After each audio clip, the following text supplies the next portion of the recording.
The direct benefit for companies selling the relevant equipment is that the lower the temperature in the chamber, the more expensive the equipment. At the same time, there is a widespread stereotype that the faster a product is frozen, the better it is preserved. Although shock freezing does affect quality, its effectiveness is not so straightforward.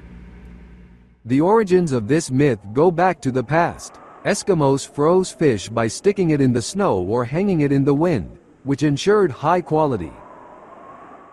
In 1912, American Clarence Birdseye introduced the principles of shock freezing to the world based on his observations of the quality of local fish frozen in Labrador. He coined the term shock freezing, which eventually became popular, although the technology itself was known long before him.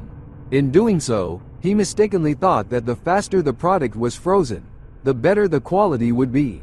However, this is not the case. For example, if a dumpling is thrown into liquid nitrogen, it will crack. Fast freezing does not guarantee product preservation.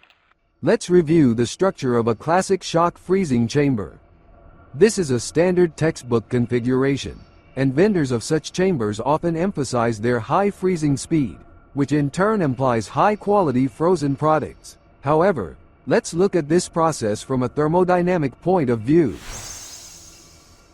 One of the key factors influencing the speed and uniformity of freezing is wind. It is its speed and uniform distribution that have a significant impact on the quality of freezing. We will turn on the fans on the evaporator and analyze how the airflow is distributed inside the chamber using special software.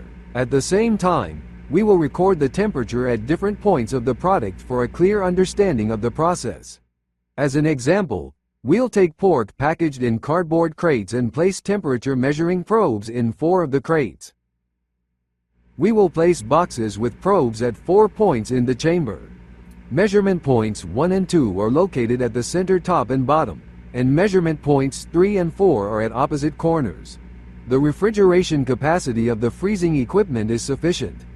The desired probe temperature should be at least -18 degrees Celsius.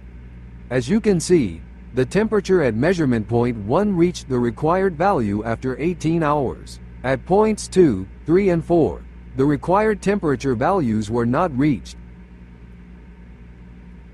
In a real production process, it is impossible to control the temperature of each box placed in the freezing chamber. As a result, it remains unclear when the freezing cycle should be completed. Therefore, as a rule, this cycle is completed when someone perceives that all of the products have reached the desired degree of freezing. In practice, about 60% of the product is removed from the chamber in a half-frozen state and continues to freeze in the warehouse. This, of course, has an extremely negative impact on its quality and doubles the losses of this share of the production during defrosting. We guarantee that in acoustic freezing chambers each unit of product freezes uniformly. This ensures that all products arriving at the warehouse are frozen to a high quality, which distinguishes them from products frozen by conventional shock freezing. Any freezing problem has a solution. Contact the AEF Scientific Laboratory.